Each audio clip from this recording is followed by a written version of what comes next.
Hey, I'm Coach Michael Burt, the Super Coach. Just text Coach Burt to this number or that number to get weekly updates, where I'm going to be coaching, and strategies for you to play at a much higher frequency.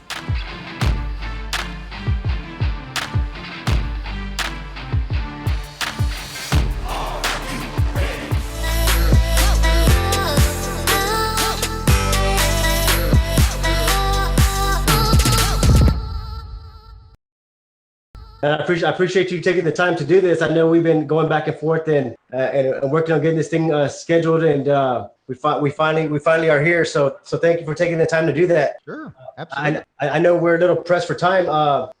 If you want to share your background as far as like your coaching experience, I don't want to take nothing away from you from that. I know you put a lot of work and a lot of years into that part of your life. If you want to kind of just give me a quick rundown, and then we can go into some coaching stuff. Yeah, I mean, I found my voice, what I say, very early in life, because I was coaching as early as 15 years old. A little league basketball coach asked me to help him coach a junior pro basketball team. So I started coaching junior pro basketball. And the minute I started, I'm like, I love this. This is awesome. This is why you hear me say, Stan, sometimes you don't find your purpose finds you. A lot of people believe you got to find your why before you do something big in the world. And I fundamentally disagree with that, because I think sometimes we find our purpose by pursuing something, and in the process of pursuing. So I pursued basketball, became a head coach at 18, elementary, became a head coach at the second largest high school in Tennessee at 21.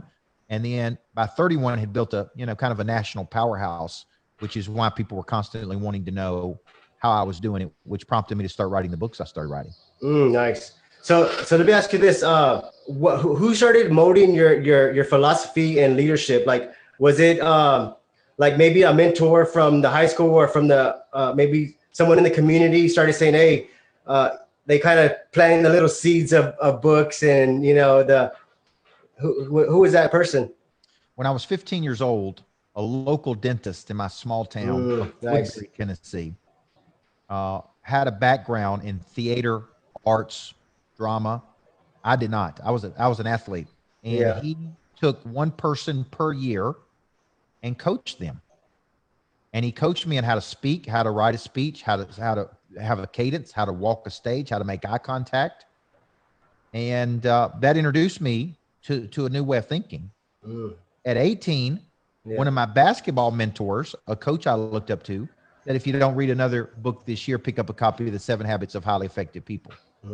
And I went to the store and got that book, and just fell in love with Dr. Covey and studied his work for the next 7 years at the deepest level. That was pretty interesting at that age, for someone to introduce you to that.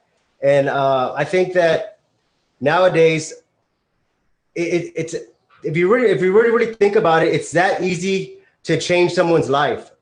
Like, someone thinks that they have to be in this pedigree family, and they have to have all this money, and they have to go to this school, they have to be in this environment. But someone just said, hey, you know what? I want you to read this book.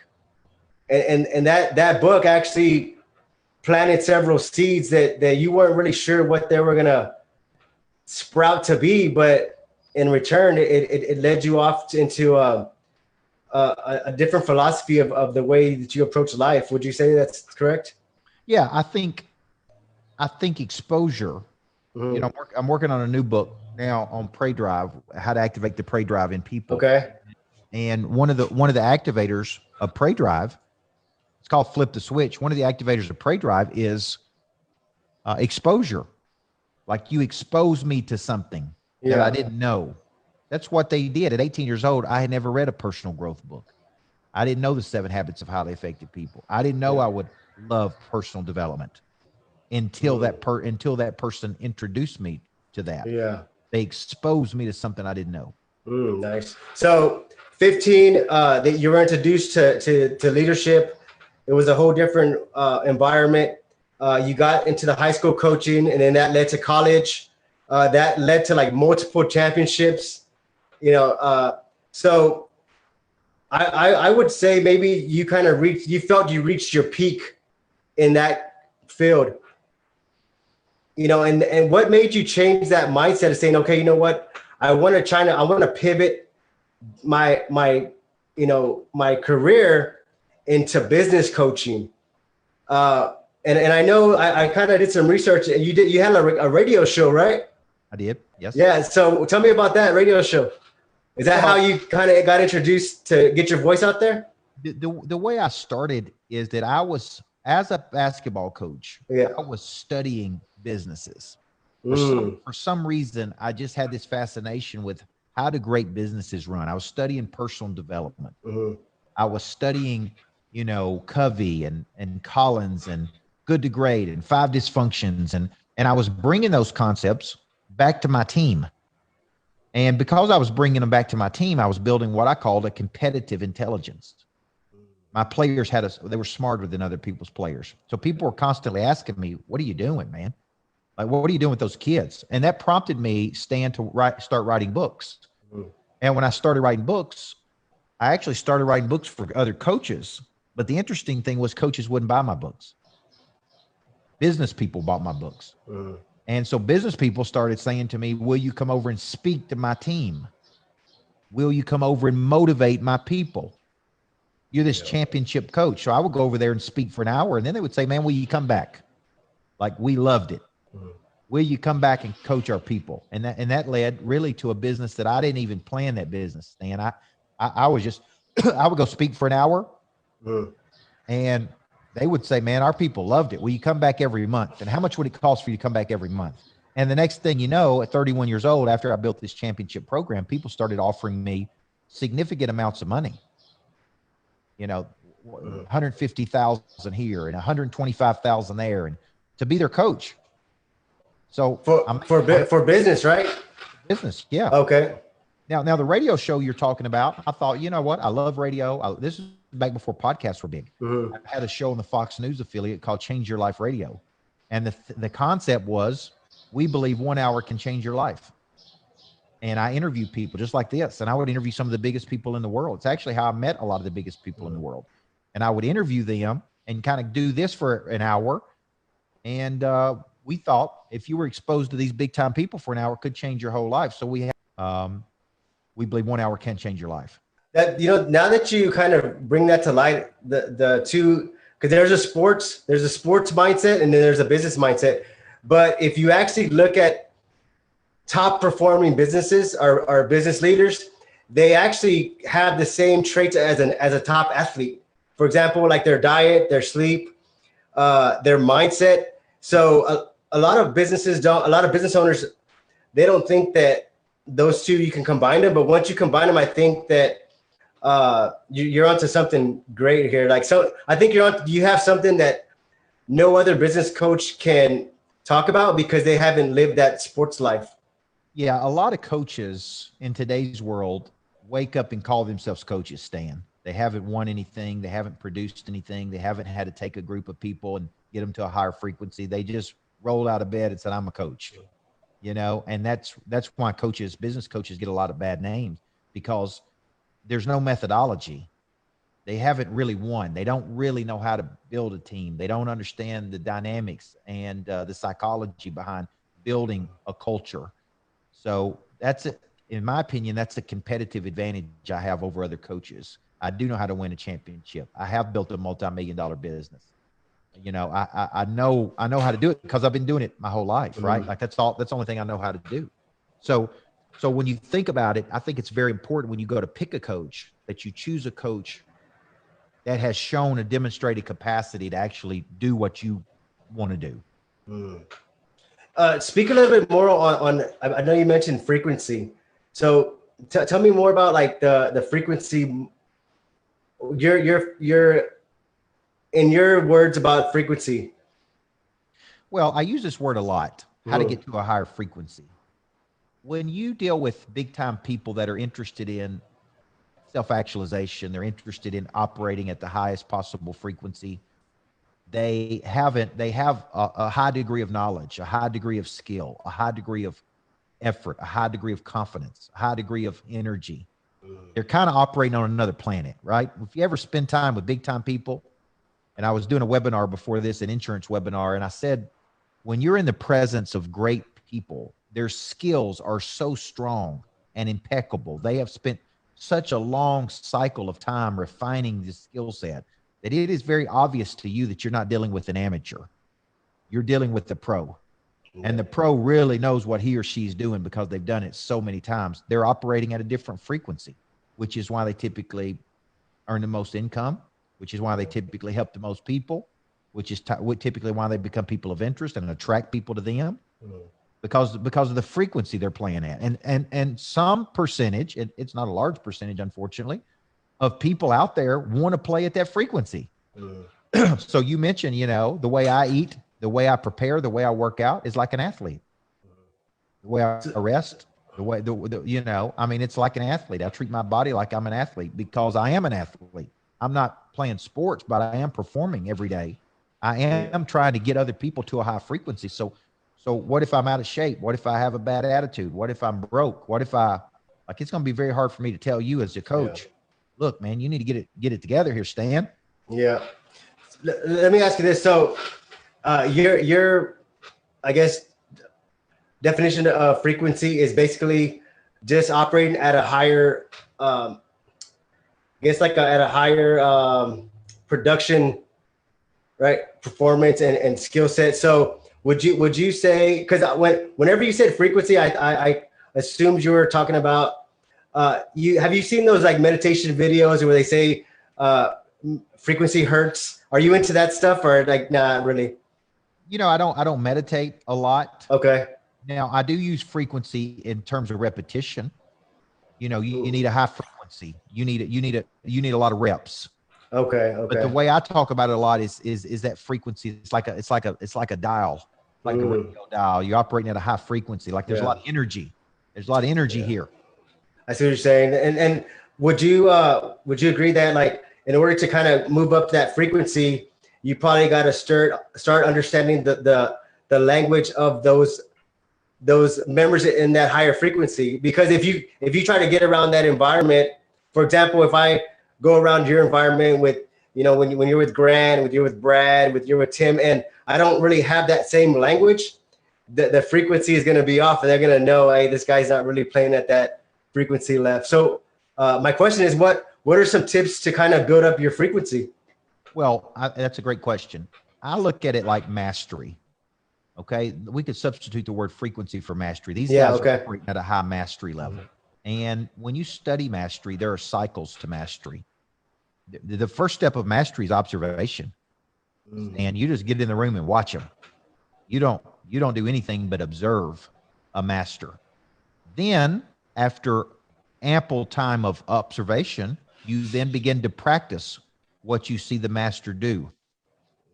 Then over a long cycle of time, typically 10 years or 10,000 hours of practice, you become a master and other people observe you. Yeah. Right. Like I'm now coaching people in how to be a coach because I've been coaching people. I've been running a multi-million-dollar coaching business for 18 years now. Like I now can teach you how to speak, how to coach, how to train, how to write books, because I'm kind of mastered that. I'm not, doesn't mean I can't get better, but my point is I've reached a level that I know how to do it. I've had enough frequency. I've had enough reps. I've been around the biggest people in the world. I've paid the money to have the coaches. So now I'm coaching other coaches. Which is kind of my $1 million coaching summit. Yeah.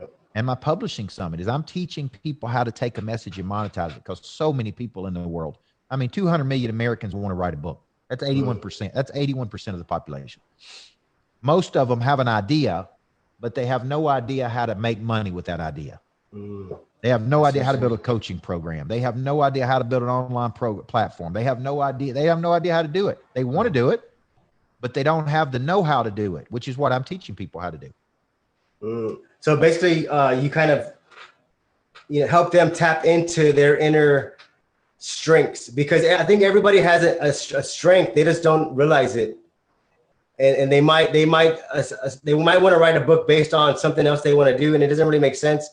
That makes a lot of sense. You help them tap into their strengths, because everybody has a strength, and everybody can. Someone will gain something from that person's strengths because they went through, trials and how did you come across it with Grant Cardone? I know that you did the 10X Growth Con because you didn't just say, "Hey, Grant, I want to be on your stage." how long and how much frequency preparation did you have to get in that environment? Not so much Grant Cardone, I'm talking about the environment. Well, the interesting thing about Cardone, because he has been a significant player in my life, and he gave me opportunity to speak at 10X, which changed my life. And I met him in 2012. Back to the radio show. When I had the radio show, I was constantly looking for people to interview. And I was walking through the Chicago airport, and I saw the book 10X. And there was just all up down the whole thing, 10X, 10X, 10X. And I went over and I picked up the book, and I had no idea who Grant Cardone was. I never heard of him, didn't know who he was. And I picked up the book and looked at it, and I said, 10X looks like a cool concept. He looks like a cool dude. And I reached out to his team. Now, this is important for your viewers. I've come across interesting people in my life that I never reached out to, and that was a mistake. See, like you were smart enough to reach out to me. You understand what I'm saying? Like you didn't hesitate. You reached out to me. Well, I can't tell you how many people that I should have reached out to that I didn't, for whatever reason. Scared, didn't take the time, nervous. Well, Cardone, I reached out to his office and said, I'd like to have you on my show. I've got this radio show. And I had him on my show on Change Your Life Radio. And he was a phenomenal guest. We did a great interview, and he really liked me. He said, man, I really like you. You and I should be doing things together. And he started having me on his show, The Cardone Zone, because back in the old days, he had a literal radio show just like I did. He drove to Orlando. He was on a show 5 days a week called The Cardone Zone. He would interview people, and he would routinely have old Coach Burt on that show. And then he endorsed my book, Zebras and Cheetahs. And then he said, why don't you come down to Mexico and come to this event I'm doing down in Riviera Maya, Mexico. And it's called 10X. And so I went down to Mexico. I spoke at that event. There were 75 people there. It's where I met Bradley. And Cardone and I would become friends. And then 7 years later, or 6 or 7 years later, I kept working that relationship, which is how I got on stage at 10X at Mandalay Bay. Now, my point was to all your listeners, number one, when you have a thought or meet a person, you need to reach out to them. Don't have any reservation, any hesitation, any consideration. Okay? And a consideration is a thought that prohibits you from taking an action. I reached out to Cardone. I built relationship with Cardone. Cardone introduced me to Bradley. Bradley's introduced me to some of the biggest people in the world. Right now, I have good partnerships with Tim Story and Tim Grover and all these people, all because of what? Speaking at 10X, which really didn't start in 2018, Stan. It started in 2012 when I built a relationship with Cardone. That's the point everybody needs to take away. Yeah, I think a lot of times people don't see the back end work. They don't see the multiple, radio shows. They don't see the multiple interviews. They don't see, I know that you probably done multiple, small, chambers, maybe Rotary Club, those little small meetings, hundreds of them that people have said that they don't really see that because you were just trying to build up your brand. I want to get into something else really quick. Appreciate you sharing that story with us. How do you manage to balance your life? I know you have a couple of good books. You have the Swag and then the Mind of a Monster. Yep. Right. And then you have one about family marriage. You and your wife, I think, did that one together. Tell us a little bit more if there's any listeners that are in this thing with their spouse. Me and my wife work together, and I'm curious to know how you manage to communicate, and maybe you can share some tips on that end of it as well. Well, my wife wrote a book called Living with a Monster, and it's how do you live with an obsessed person? The best thing I would tell you about my wife is she allows me to be me. She doesn't try to change me. She doesn't try to demotivate me. She doesn't try to temper my ambition. I mean, she's about as low maintenance as you can get. And she has things she loves, and I have things I love. And she runs our real estate. She loves designing. She loves hospitality. She loves her deal. And so what I've done, the best thing I've done, Stan, is I have structured my business in such a way that my wife can include her talents and I can include my talents. So I do all the coaching, selling. She does all the hospitality, handles our real estate properties, right? And it works great for us. But I have what I would call a very low maintenance wife. She doesn't nag on me. She doesn't try to beat me down. She doesn't take away my confidence. She just says, man, you are hardwired for greatness, and I'm going to let you run wild like a stallion. And I'm going to be right there beside you. And I'm going to benefit from the life that we have. And so she, in her book, one of the things she said is when she quit competing versus my ambition and started cooperating with my ambition, our relationship really went to a much higher level. So my wife, early in our marriage, it was constant like, why do you have to work like this? And why do you have to be gone? And why do you have to do this? And then one day she just said, this is a game I ain't going to win. This is how God made Michael. Yeah. I need to cooperate with him, not compete. Yeah. And when she did that, our relationship went to a higher level. But I don't believe in balance. I believe in intentional congruence. Yeah. And intentional congruence is where all parts of my life feed all parts of my life. And let me give you an example. I love real estate. I love buying high-end real estate. I love the creativity of it, right? I love the beauty of it. And I love inspirational places because I'm a creative person. So what I do is I take money from my coaching business and I purchase luxury real estate, big house in Florida, lodge, got a place in Nashville on the 38th floor of a high rise. I got a loft that I'm in right now. And what I do is I circulate about all of those places. Like tomorrow I'm working from Nashville. Then I may go out to the lodge and work. Then I may fly down to Florida and work from my house down in Florida. And what happens is I use this real estate to make money, number one. But number two, I can take my daughter. I can take my wife, right? Like we live an intentionally congruent life. I don't believe in balance. I believe in congruence. So all parts of my life feed all parts of my life. So on a Sunday like yesterday, I may go to church or watch it yesterday online because we're not back yet. I worked for 2 hours on a new book I'm writing about Pray Drive.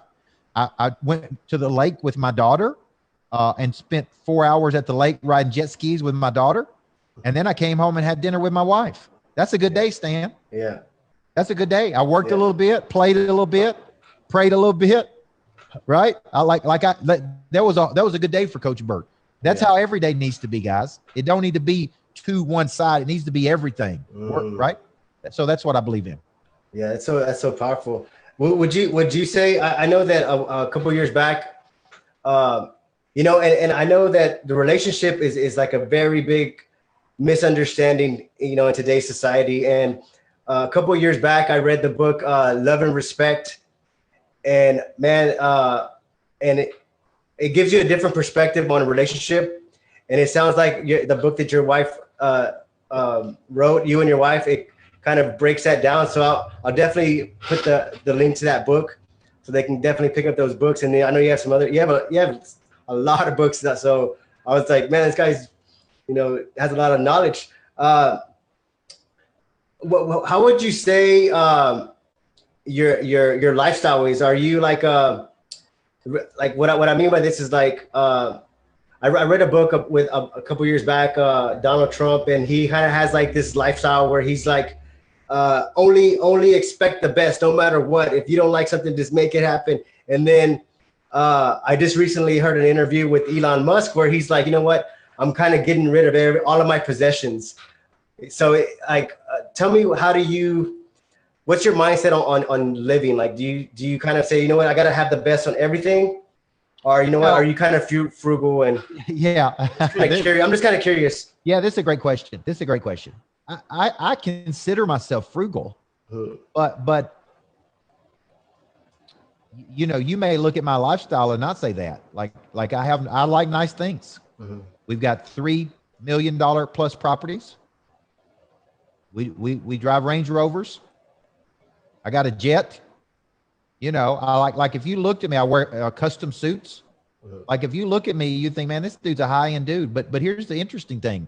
You may look at that and go, hey, he's not frugal. Good Lord. I only buy things, Stan, that I think can help us make more money. So I take liabilities and turn them into assets. These $3 million homes, one of them is a liability. It's the house I live in, but the other homes I have make money. We do coaching events. We rent those houses out. I rent my jet when I'm not using it. The place I have in Nashville, we don't rent, but it gives me bigger think. So I don't spend money. I don't shop much. You know, I don't go shopping for things. I don't need a lot of flash. I do have a nice watch that my wife bought me. Like, I was too cheap to buy myself a Rolex. My wife had to buy me one. And she only bought it. I was speaking at 10X and I had this really expensive suit on at 10X. Yeah. And my wife was like, man, you can't go up there. You can't get in front of 10,000 people with that watch. Like, you got to buy, like right now I got an Apple Watch on. Now my point to you is, I think I'm frugal because I don't feel like I waste money, but I feel like I buy things that help protect my confidence. Makes sense. Okay. And I had a business coach once, Stan, that told me I was paying this guy $300 an hour to coach me. And this was 10 years ago. $300 10 years ago was a lot of money. And he told me, he said, you're going to have things in life that you need that give you confidence, and other people ain't going to understand them. Could be a nice office, could be an expensive car, could be like it's going to be up to you, but it's going to be part of your deal about protecting your confidence. So I said one day on a plane ride, I was flying to New York City on a private jet, and I took people with me. They paid like, I don't know, maybe $10,000 to go with me. And I was going to coach them for 3 days in New York City around my book, Person of Interest. But part of the deal was they flew private with me. You know what I mean? We coached them while they were there. And while I was on that jet, I said, man, I'm frugal, man. I'm frugal. And they started laughing. They're like, we're flying on a friggin' private jet. You can't say you're frugal if you got a private jet. Well, the jet is a tool. It just takes me. I got a 7-year-old daughter. I'm about to have a son in a few weeks. So the jet helps me get somewhere and get home. That's how I see it. Nice. That makes a lot of sense. I mean, because that's so true. Like, if you limit, you know, kind of, I wouldn't say, like, for example, your multiple properties. When you go to those properties, it actually expands your mind, because it makes you create. It makes you create instead of being in the same office and seeing the same thing. It becomes a routine, and then you kind of get stuck in that routine, and then I guess you plateau. So that's change your environment. So I guess what we could take from that is always change your environment upwards. Yeah. And when you look at your person of interest score, you know, when I'm dealing with a CEO of $100 million company, and he knows I have my own jet, and he knows I've got a house in Florida because he lives right down the road from me in Florida. These are indicators to successful people that you've been successful. Now, I'm not saying I'm a materialistic person. I got to have all these things. But when I'm when I'm putting big deals together and I'm having dinner with a guy running a $100 million company who has a $400,000 Bentley or $500,000 Bentley, or I've got a guy in Kentucky that's got I don't even know what it is. It's like $1 million car. Like they recognize these things as indicators of success. So they're like, man, I don't want a broke coach, right? I don't want. My company's $100 million company. Why would I bring in somebody who don't know how to make money? Like, they look at it as, okay, you got your own jet. Okay, I get it. You must be doing something right, because you can't.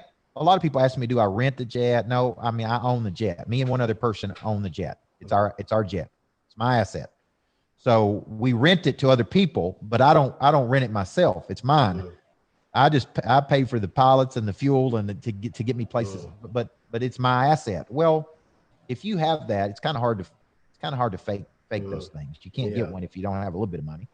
You know? Yeah, I think that's a very powerful point, because it's kind of like being an attorney, right? Like, you have to be. You can't just act. I mean, you have to. If you're gonna be the coach 100%. Like, don't try to dabble and play both sides. If you're gonna do it, go 100% and go all in. You speak a lot about expanding, retracting. Give us the two, especially now. I mean, with everything going on, tell us the two different mindsets of what someone should be adapting at during these times. Well, I think our natural tendency is to contract to a place of comfort, or when we get scared, we contract. We don't expand. Big time people expand. And when people hear me say that, they automatically think that I mean spend money. You don't have to spend money to expand. You can expend more effort. You can expend more mindset. You can make more calls. You can engage with your current clients more. You can dig in harder. I'm in the business of expansion, creating. I'm not in the business of contracting, which means I'm kind of playing not to lose. I'm playing scared. I think confident people go after risk and opportunity, knowing all the while that they could lose. They could lose money. insecure people always gravitate to a place of comfort and security. And during this period of COVID, it's easy to contract to a place of comfort. Well, you can't say I want to do something legendary. I want to become a person of interest. I want to go do big things in the world, but contract at the same time. You have to find ways to expand. And like I said, that doesn't mean spending money. It means effort. So during this cycle, I have seen two very clear people, right? I've seen some people that are scared to death that have contracted, and some people who have expanded. And you got to make up your mind which one of those people you're going to be in the world. So if someone feels like they're retracting, it might be due to low self-esteem, low confidence. What are some things they can do to kind of help build up their confidence? Because I think a lot of people look for acceptance from someone else to build that confidence, but doesn't confidence come from within? Confidence is a memory of success. That's what a psychologist would tell you. Stan, confidence is nothing more than a memory. Okay, you have a memory that you were successful doing something. Now, here's the problem with that definition. What if you hadn't had any success? Then you have the memory of failure. So the way you become confident is through action. You become confident through repetition. You become confident through working the muscle. You become confident by trying and failing. You become confident. And when you're low on confidence, you can borrow confidence from other people. Right? How do you do that? Like watch their stuff, listen to their podcasts, right? Like when I'm low on confidence, man, I listen to people who are thinking bigger than me. Elon Musk thinks big. Yeah. So everybody struggles with confidence. Like I woke up this morning. My Sunday was very heavy yesterday. Like I said, I spent a lot of time with my daughter, spent time working, so it's almost like I worked. So today when I woke up, I'm like, man, I'm dragging a little bit. Then I go work out. Then my confidence gets a little higher. Then I listen to certain things. Then it gets a little bit higher. Yeah. Then by the time I get into my office, 8:30, boom, my confidence is high. Well, what are some things you're listening to? If you don't mind sharing. I listen to, I start every day off with a sermon. I start every day off with I try to give the Lord the first 10% of my day every day. I try to end the day every day with a sermon.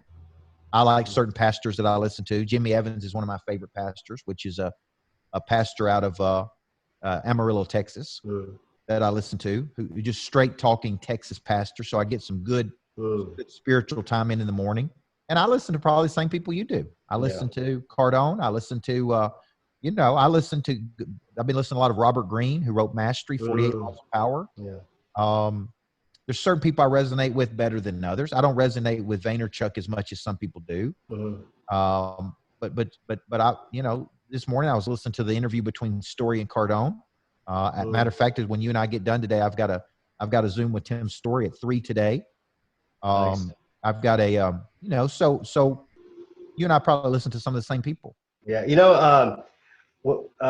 The sermon, the daily sermon, starting in January, I did the Bible in 1 year. I had the app, and every morning I do, like, it reads like the Old Testament, New Testament, and that actually is a pretty, really, really good way to start the day, because it almost like brings you back, and it kind of gives you like the basics, and it kind of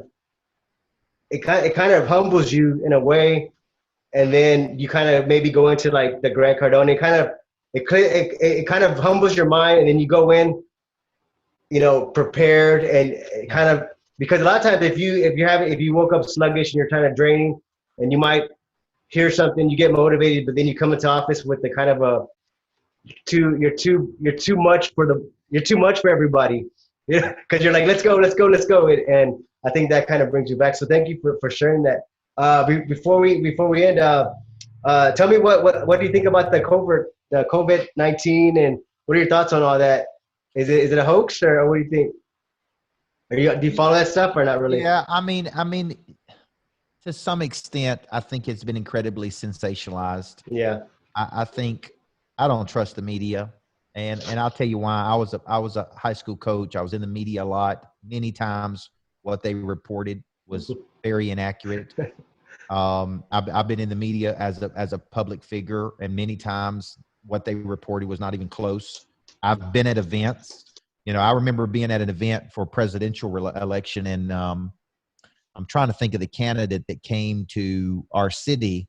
It was a couple years ago, and I went to a rally with that candidate that was enclosed, and one or two people stood up during the rally and made a scene. You know, for like, and it lasted maybe 10 seconds, and they got him out of there. Well, when I watched the news that night, it was Herman Cain. Herman Cain was running for president, and they said Herman Cain rally, a disaster because of the protesters. And I was there at the event, and I'm thinking, no, it wasn't a disaster. I mean, two people stood up and protested for 13 seconds, and that was it. Yeah.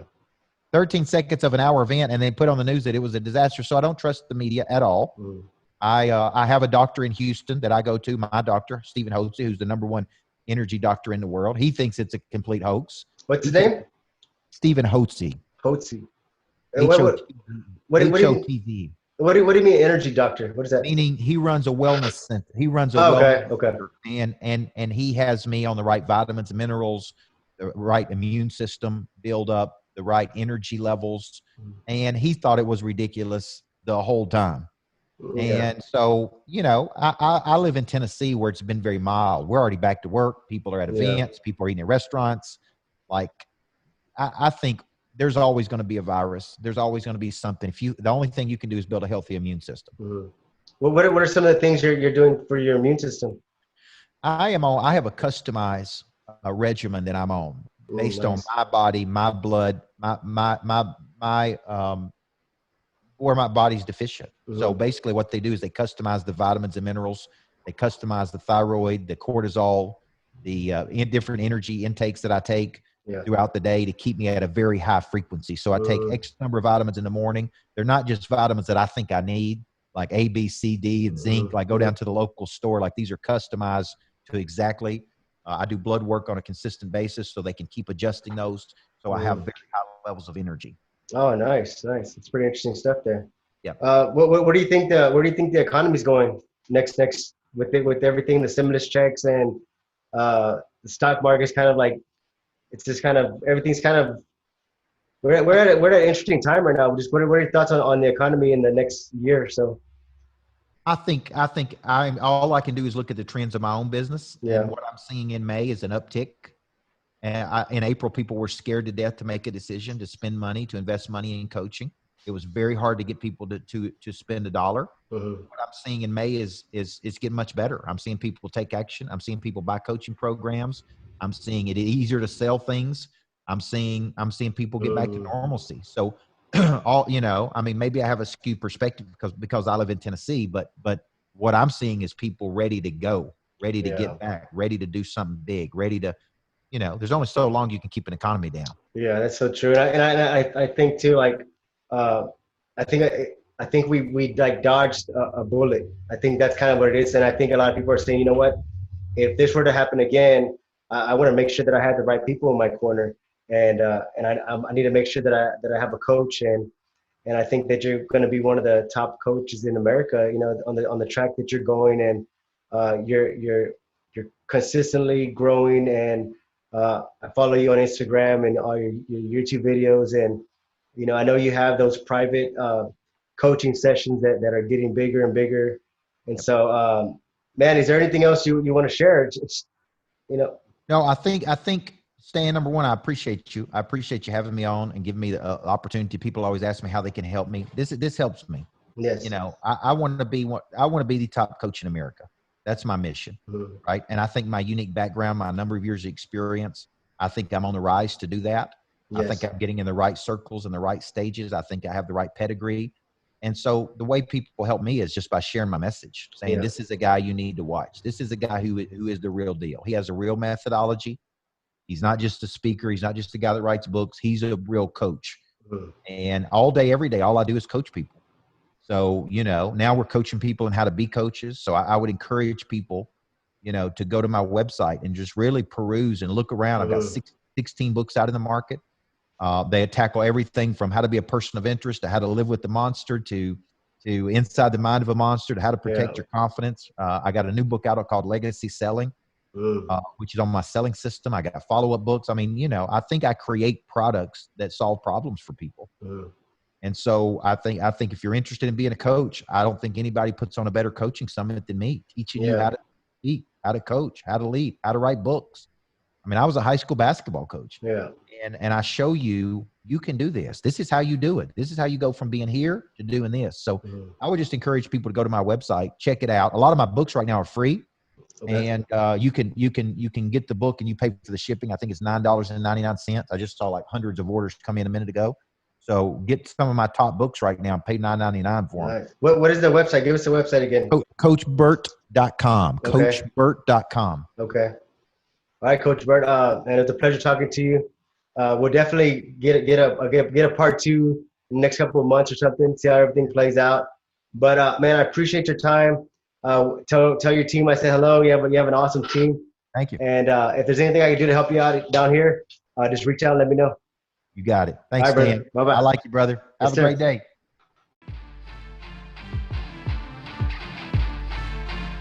Hey, I'm Coach Michael Burt, the Super Coach. Just text Coach Burt to this number or that number to get weekly updates, where I'm going to be coaching, and strategies for you to play at a much higher frequency.